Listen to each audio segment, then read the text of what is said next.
नमस्कार, माझा डॉक्टर कार्यक्रमात मी डॉक्टर महेश चिटणीस सर्व प्रेक्षकांचं मनपूर्वक स्वागत करतोय। आपल्याच्या कार्यक्रमाचा विषय आहे तो आहे ऑटिझमवरती असणारे नम्मा होमिओपॅथीचे उपचार आणि या कार्यक्रमासाठी विशेष करून नम्मा होमिओपॅथी मधून तज्ञ डॉक्टर्स आपल्याच्या कार्यक्रमात सहभागी झालेत। तर मी आपली ओळख करून देतोय, डॉक्टर संतोष इनामदार सरांची आणि डॉक्टर साक्षी निकुंभ मॅडमची। नमस्कार।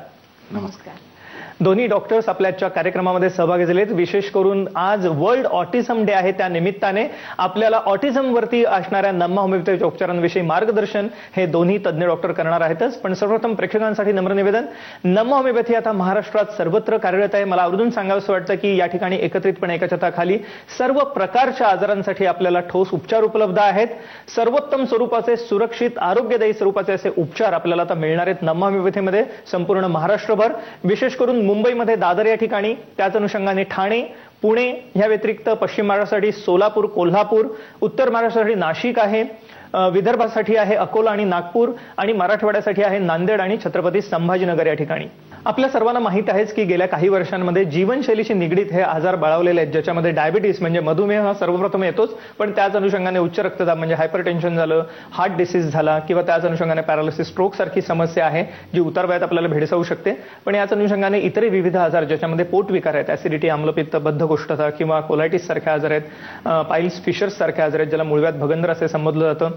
त्याच अनुषंगाने विविध असणारे व्हायटल ऑर्गनशी निगडीत समस्या म्हणजेच लिव्हर डिसऑर्डर्स आहेत, ज्याच्यामध्ये आपल्याला फॅटी लिव्हर सारखी समस्या वाढलेली दिसते, लिव्हर सिरोसिस ज्यामुळे उद्भवू शकतं, किंवा किडनी विकार आहेत, किडनी फेल्युअर सारखी समस्या। त्याच अनुषंगाने आपल्याला मेंदूशी निगडीत समस्या आहेत, हृदयाशी निगडीत समस्या आहेत, आणि फुफ्फुसांशी निगडीत समस्या म्हणजेच विविध प्रकारचे श्वसन विकार ज्याच्यामध्ये दमा, अस्थमा, ॲलर्जी सारखे आजार येतात। दीर्घकाळ चालणारे आजार म्हटले की आपल्या डोळ्यासमोर त्वचारोग येतात, ज्याच्यामध्ये सोरायसिस आहे, विटिलिगो म्हणजे पांढरे डाग ज्याला ल्युकोड्रामा असं संबोधलं जातं, किंवा त्याच अनुषंगाने एक्झिमा, खास खरूज नायटासारखी समस्या आहे, पिंपल्स आहेत, सौंदर्यविषयक तक्रारी आहेत, केस गळण्याची समस्या आहे। या व्यतिरिक्त त्याच्या पुढे जाऊन आपल्याला हॉर्मोनल इम्बॅलन्स, विशेष करून स्त्रियांमध्ये गेल्या काही वर्षात मासिक पाळीशी निगडीत आपल्याला समस्या वाढलेल्या आढळतात, पीसीओडी सारखी समस्या आहे, थायरॉइड आहेच, पण त्याच अनुषंगाने वंध्यत्वाचं प्रमाण स्त्री पुरुषांमध्ये वाढत आहे।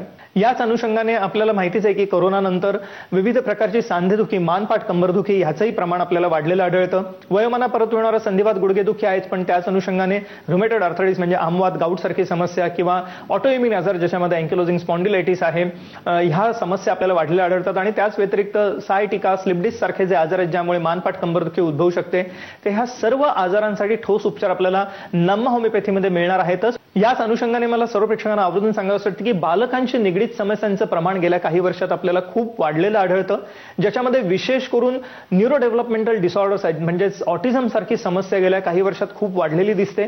त्याच अनुषंगाने एडीएचडी म्हणजे चंचलता आहे मुलांमधली, किंवा खास करून इंटेलेक्च्युअल डिसॅबिलिटी ज्याला मेंटल रिटार्डेशन म्हटलं जातं, म्हणजेच गतिमंदता, मतिमंदता सारखी समस्या आहे, सेरेब्रल पाल्सी आहे म्हणजे ज्याच्यामुळे बालकांना विकलांगता येऊ शकते, अपंगता येऊ शकते, आणि त्याचप्रमाणे मस्क्युलर डिस्ट्रॉफीसाठी जी प्रोग्रेसिव्ह डिसऑर्डर आहे ज्याला स्नायू दुर्बलता म्हटलं जातं, अशा विविध आजारांचं प्रमाण आपल्याला वाढलेलं आढळतं। आणि विशेष करून आधुनिक शास्त्रात ह्याला कोणतेही ठोस उपचार आपल्याला दिसत नाहीत, आणि म्हणूनच मी म्हणेन एक नम्मा होमिओपॅथी आशेचा किरण अशा सर्व प्रकारच्या आजारांसाठी। एवढंच नव्हे तर मुलांची जर का आपल्याला शारीरिक, बौद्धिक वाढ चांगल्या रीतीने करायची असेल, किंवा त्याच अनुषंगाने त्यांची रोगप्रतिकारक क्षमता वाढवायची असेल, तर मला वाटतं नम्मा होमिओपॅथीचे उपचार हे सर्वोत्तम आहेत, अतिशय सुरक्षित, आरोग्यदायी असं म्हणायला हरकत नाही। तर आपल्यालाही जर का विषय अधिक मार्गदर्शन हवं असेल तर जरूर आपण कॉल करा पुढील नंबरवरती। संपर्कासाठी जो आपण स्क्रीनवरती नंबर बघत आहात नम्मा होमिओपॅथीचा हेल्पलाईन नंबर आहे, ह्याच्यावर आपण फोन करू शकता, अपॉइंटमेंट घेऊ शकता आणि या सर्व उपचारांचा लाभ घेऊ शकता। सर, अर्थातच या अनुषंगाने माझा पहिला प्रश्न आहे की नम्मा होमिओपॅथीचे जे उपचार आहेत विशेष करून ऑटिझमसाठी हे वेगळे आहेत, डीएनए होमिओपॅथिक उपचार ज्याला आपण म्हणूया, तर हे काय आहेत नक्की आमच्या प्रेक्षकांना सांगा। अगदी आमच्या जे नम्मा होमिओपॅथीची रिसर्च टीम आहे, रिसर्च टीमने डेव्हलप केलेला हा एक अनोखा आणि स्पेशल फॉर्म्युला आहे ज्याचं नाव आहे डीएनए होमिओपॅथिक फॉर्म्युला। म्हणजे काय तर dynamic nano genetic advance homeopathic formula. आता हा फॉर्म्युला कसा काम करतो हे मी तुम्हाला थोडक्यात सांगतो। जनरली काय असतं की डायनामिक म्हणजे काय, प्रत्येक व्यक्तीमध्ये एक प्रकारची ऊर्जा असते जी त्याची मेंटल, फिजिकल आणि इमोशनल हेल्थ कंट्रोल करत असते। म्हणजे थोडक्यात तो शारीरिकदृष्ट्या, मानसिकदृष्ट्या, भावनिकदृष्ट्या आपली कामं करत असतो त्या ऊर्जेच्या आधारावर। मग ही जी ऊर्जा जेव्हा डिस्टर्ब होते किंवा कमी होते त्यावेळेस त्याला डिझीज स्टेट येते। मग त्या डिझीज स्टेटमुळे त्याच्यामध्ये त्याची जी डे टू डे सायकल असते, थोडक्यात त्याची लाईफ सायकल डिस्टर्ब होते। अशा या ऊर्जेवर काम करणारी औषध प्रणाली तुम्हाला नम्मा होमिओपॅथी देत असते, म्हणून त्याचं नाव डायनामिक असं ठेवण्यात आलं आहे। आहे. आता दुसरा जो त्याच्यातला प्रकार आहे त्याला म्हणतात नॅनो जेनेटिक. आता नॅनो टेक्नॉलॉजी तर सगळ्यांना प्रचलित आहे. ती प्रचलित म्हणजे काय, तर नॅनो म्हणजे अगदी सूक्ष्म पद्धतीचे आपण ती टेक्नॉलॉजी वापरतो, पण ती टेक्नॉलॉजी आम्ही आपल्या जेनेटिक लेवलला यूज केली आहे. म्हणजे थोडक्यात काय, तर जेनेटिक म्हणजे गुणसूत्रचे जे आधार असतो, ज्याच्यामध्ये जेनेटिक लेवल्समध्ये जे आपले जे जेनेटिक्स असतात, जे सेल्स असतात, ते सुद्धा फार सूक्ष्म असतात. ह्या सूक्ष्म जेनेटिक सेल्सवर काम करणारी ही नॅनो जेनेटिक टेक्नॉलॉजी आम्ही वापरतो. म्हणजे हे जे नॅनो पार्टिकल्स असतात, म्हणजे छोटे जे पार्टिकल्स असतात, ते आमच्याकडे इलेक्ट्रिक डायनामिकली ऍक्ट होतात आणि त्या जेनेटिक्स मधले कोड रिपेअर करतात. म्हणजे त्याच्यातून तो व्यक्ती कॉन्स्टिट्युशनली म्हणजे पूर्णतः ठीक होतो आणि त्याची मेंटल, फिजिकल आणि इमोशनल हेल्थ न डिस्टर्ब करता, म्हणून त्याचं नाव दिलेलं आहे नॅनो जेनेटिक. आता दुसरा जो त्याच्यातला पार्ट आहे तो याच्यामध्ये ऍडव्हान्स होमिओपॅथिक ट्रीटमेंट. आता नमा होमिओपॅथीची जी रिसर्च टीम आहे हे अहोरात्र मेहनत घेत असते. ही कशासाठी, तर तो प्रत्येक मनुष्याच्या जीवनामध्ये होणारे मानसिक, शारीरिक व भावनिक म्हणजे मेंटल, इमोशनल आणि फिजिकल हेल्थ डिस्टर्ब होण्याचे कारण शोधण्यासाठी व जे एन्व्हायरमेंटल चेंजेस आहेत त्याच्यामधून माणसांना किंवा मनुष्यांना होणाऱ्या डिझीज कंडिशनसाठी. ह्याच्यातला तिसरा जो पार्ट आहे त्याचं नाव आहे ऍडव्हान्स होमिओपॅथिक फॉर्म्युला. हे ऍडव्हान्स होमिओपॅथिक फॉर्म्युला म्हणजे काय, तर आमची जी रिसर्च नमा होमिओपॅथीची रिसर्च टीम आहे ही अहोरात्र मेहनत करून त्याच्यामध्ये रिसर्च करत असते की जे मनुष्याच्या मेंटल, फिजिकल आणि इमोशनल हेल्थमध्ये जे चेंजेस होतात आणि जे एन्व्हायरमेंटली जे चेंजेस होतात त्या सर्व चेंजेसवर अभ्यास करून रिसंटचे नवीन रिसर्च केलेले फॉर्म्युलाज देऊन प्रत्येक जुनाट आजारामध्ये एक ट्रीटमेंट देणं व त्याचा आजार मुळापासून बरं करण्यासाठी प्रयत्न करत असतात. तसेच या ऑटिझम सारख्या गंभीर आजाराला म्हणजे क्रॉनिक आजाराच्या कंडिशन मध्ये सुद्धा हा DNA होमिओपॅथिक फॉर्म्युला आपल्याला लाभदायी ठरू शकतो व आपल्या मुलाला एक आनंदी व निरोगी जीवन मिळू शकते. एक मुलाचं विवेचन केलं आपल्याला तर डॉक्टर संतोष इनामदार सरांनी, जे होमिओपॅथ तज्ञ आहेत, की कशा रीतीने DNA फॉर्म्युला जो नम्मा होमिओपॅथीमध्ये वापरला जातो विविध जुनाट आजार बरे करू शकतो. आणि सगळ्यात महत्त्वाचं म्हणजे हे आपल्याला आता संपूर्ण महाराष्ट्रभर उपलब्ध असणार आहे. मुंबईमध्ये दादर या ठिकाणी, त्याचबरोबर ठाणे, पुणे, नाशिक, सोलापूर, कोल्हापूर, छत्रपती संभाजीनगर, नांदेड, अकोला आणि नागपूर या ठिकाणी, आणि या व्यतिरिक्त कर्नाटक आणि गुजरात या ठिकाणी सुद्धा नम्मा होमिओपॅथीच्या शाखा आहेतच. आपण जो संपर्कासाठी स्क्रीनवरती नंबर बघत आहात हा नम्मा होमिओपॅथीचा हेल्पलाईन नंबर आहे. ह्याच्यावर आपण फोन करू शकता, अपॉइंटमेंट घेऊ शकता आणि या सर्व उपचारांचा लाभ घेऊ शकता. विशेष करून आजच्या कार्यक्रमात आपण ऑटिझम म्हणजेच बालकांची जी स्वमग्नता आहे ह्यावरती खास करून चर्चा करत आहोत. आणि याच अनुषंगाने विविध इतरही आजार ज्याच्यामध्ये cerebral palsy, muscular dystrophy, ADHD सारखा प्रकार आहे किंवा इंटेलेक्च्युअल डिसॅबिलिटी म्हणजेच गतिमंदता, मतिमंदता आहे, मेंटल रिटार्डेशन सारखी समस्या, ह्या सर्व गंभीर समस्यांवरती एक आशेचा किरण आहे नम्मा होमिओपॅथी. आणि मला सर्व प्रेक्षकांना आवर्जून सांगायचे की आज 2 एप्रिल म्हणजेच वर्ल्ड ऑटिझम डे आहे आणि निमित्ताने खास आजचा कार्यक्रम आपण आयोजित केलेला आहे. तर या अनुषंगाने मॅडम अर्थातच माझा पहिला प्रश्न आपल्याला आहे की ऑटिझम विषयी आमच्या प्रेक्षकांना आधी सांगा, कारण ह्याविषयी फार कमी माहिती समाजात आहे आपल्या. बऱ्याचदा डॉक्टर्सना सुद्धा ह्याचं निदान पटकन होत नाही. तर ऑटिझम विषयी काय सांगता येईल? तर ऑटिझम म्हणजे नेमकं काय की मुलगा बोलत नाहीये किंवा मुलाचं स्पीच हे डिलेड झालं आहे, एक वाक्य बोलतोय, एक शब्द बोलतोय. काही पेशंट्समध्ये आम्ही असंही बघतो की ते बोलत पण नाही. बरेच आता 7-8 वर्षाचा मुलगा झालाय पण तो बोलत नाही, अगदी 1-2 शब्द बोलत असेल किंवा आय कॉन्टॅक्ट करत नाही, स्वतःला काही त्रास होतोय तर ते सांगत नाही पुढच्यांना, किंवा आई वडिलांना सुद्धा तो एक्सप्रेस करू शकत नाही. हे अशा पद्धतीने आपण बिहेवियर आपण मुलांचे जेव्हा बघतो त्याला आपण ऑटिस्टिक असं म्हणतो. आता ऑटिस्टिकचे कॉजेस आपण बघायला गेलं तर नेमकं कसं की हा जेनेटिक डिसऑर्डर सुद्धा असू शकतो, प्लस जेव्हा आपल्या मेंदूतले सिनॉप्सिस आपण जे म्हणतो ते एकमेकांना अटॅच्ड असतात, त्याच्यानंतरून ते असं जसं आपलं वय वाढत जातं तेव्हा ते ट्रिम होत जातात. पण ह्या ऑटिस्टिक मुलांमध्ये ते ट्रिम होत नाही. त्याच्यामुळे त्यांची जी ऍक्टिव्हिटी आहे किंवा जे स्वतःच्या जेव्हा आपण मुलांना शाळेत घालतो तेव्हा आपल्याला कळून येतं की टीचर्सकडनं कळतं किंवा त्याचे स्वतःचे मित्र असेल, मित्र परिवाराकडनं आपल्याला कळतं की तो सगळ्यांमध्ये मिक्स होत नाहीये. त्याच्या ज्या ऍक्टिव्हिटीज आहे, ग्रुप ऍक्टिव्हिटीज आपण करतो की साधारण ड्रॉइंग असेल, चित्रकला असेल किंवा बाकीचे जे काही गेम्स असतात त्याच्यात तो भाग घेत नाही, तो आपल्यातच राहतो. तेव्हा जेव्हा आपल्याला कळतं त्याला आपण ऑटिस्टिक असे बिहेवियर सुद्धा म्हणतो. प्लस त्याच्यात 3 मेन असतात: कम्युनिकेशन, सोशलायझेशन आणि रिपिटेटिव्ह बिहेवियर डिसऑर्डर. कम्युनिकेशन म्हणजे काय की जो बच्चू आहे तो जास्त बोलत नाही किंवा त्याला काही दाखवायचं असेल, त्याला सपोज पाणी हवं असेल तर तो पाण्याचा ग्लास पण दाखवू शकत नाही. हे सगळे जे डिसऑर्डर्स आहेत किंवा बिहेवियर मध्ये चेंजेस आहेत ते आपल्याला कळून येतं, पालकांना कळून येतं. त्याच्यानंतरून सोशलायझेशन म्हणजे सपोज आपण पालक कुठे गेले, एखाद्या कार्यक्रमाला गेले तर ते कार्यक्रम पालकांचं चालू असताना पण मुलगा वेगळ्याच याच्यात असतो. तो त्यांचा ट्रॅम्प घेऊन खेळत असेल, आरती चालू असेल तो आरतीमध्ये नसेल, तो भलत्याच खोलीत जाऊन एकटा बसलेला असेल किंवा असे जे आपण सोशलायझेशन तो करू शकत नाही. बच्चू आपलं सोशलायझेशन जेव्हा करू शकत नाही त्याला सुद्धा आपण ऑटिस्टिक बिहेवियर मध्ये सुद्धा बघितलं पाहिजे, त्याच्याकडे एक लक्ष दिलं पाहिजे. पालकांना मला ही विनंती आहे की जे आपलं बच्चू वाढ होती आहे तर त्याच्या वाढीचे जे साईन्स अँड सिम्पटम्स असतात ते बरोबर आहेत का, ज्याला आपण माइलस्टोन्स असं म्हणतो, ह्या वयोगटामध्ये हे यायलाच पाहिजे. जसं आपण अजून एक उदाहरण देऊ इच्छिते की बाथरूम किंवा वॉशरूम हॅबिट्स जे आपण इन्कल्केट करतो मुलांमध्ये, ते जरी मुलगा 7-8 वर्षाचा झाला असेल तरी त्याला वॉशरूम हॅबिट्स येत नाही, त्याला आंघोळ आई किंवा वडीलच घालून देतात. हे ऑटिझमचे लक्षणं असतात. सो मग आपण तिसरं बघितलं रिपिटेटिव्ह बिहेवियर्स, की आपण जर का मुलाला विचारलं की तू कसा आहेस किंवा हाऊ आर यू, तर आपल्याला रिस्पॉन्समध्ये यायला पाहिजे आय एम फाईन थँक्यू, पण मग तो आपलेच प्रश्न परत रिपीट करतो की हाऊ आर यू.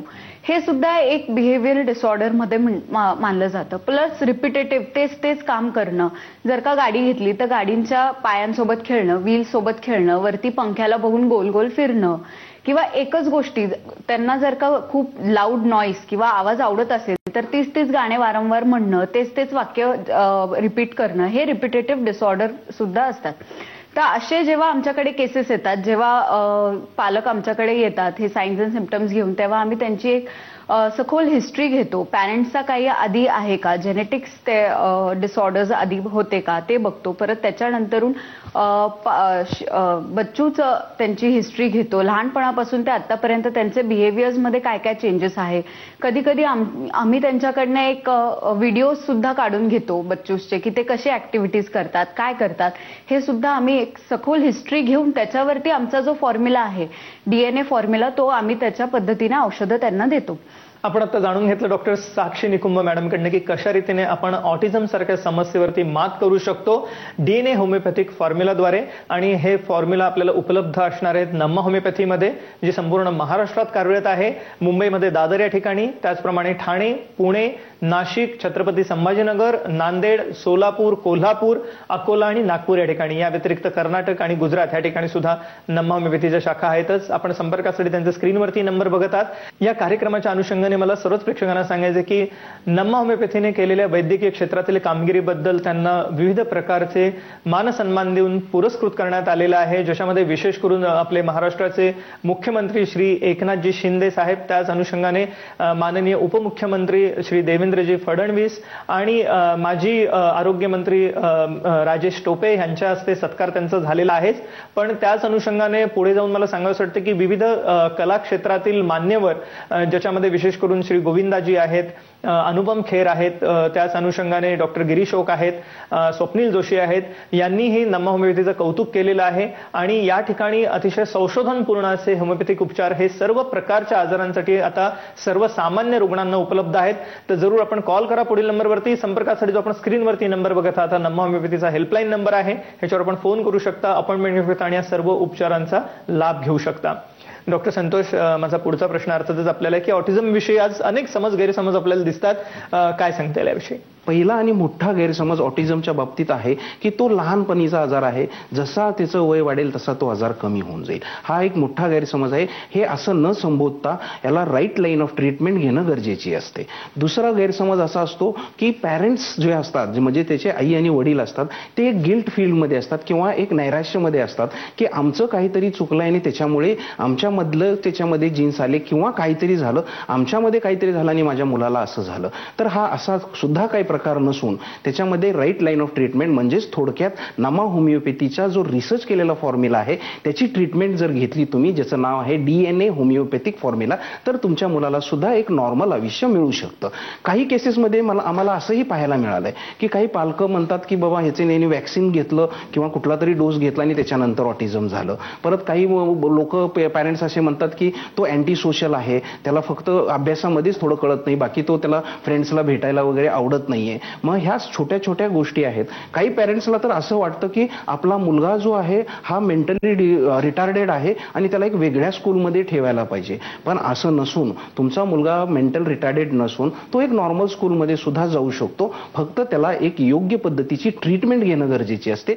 तर या अनुषंगाने विविध इतर न्यूरो डेव्हलपमेंटल डिसऑर्डर्स आहेत, खास करून बालकांशी निगडीत ज्या समस्या आहेत ज्याच्यामध्ये अतिचंचलता ज्याला आपण ADHD म्हणतो किंवा त्याच अनुषंगाने मेंटल रिटार्डेशन ज्याला इंटेलेक्च्युअल डिसॅबिलिटी म्हटलं जातं किंवा गतिमंदता मतिमंदता आहे, मस्क्युलर डिस्ट्रॉफी सारखी समस्या आहे, स्नायू दुर्बलता आहे किंवा सेरेब्रल पाल्सी सारखी आजार आहेत, ह्या सर्वांसाठी सर्वोत्तम स्वरूपाचे उपचार आपल्याला आता उपलब्ध असणार आहेत नमा होमिओपॅथीमध्ये. तर जरूर कॉल करा पुढील नंबरवरती, संपर्कासाठी जो आपण स्क्रीनवरती बघत आहात.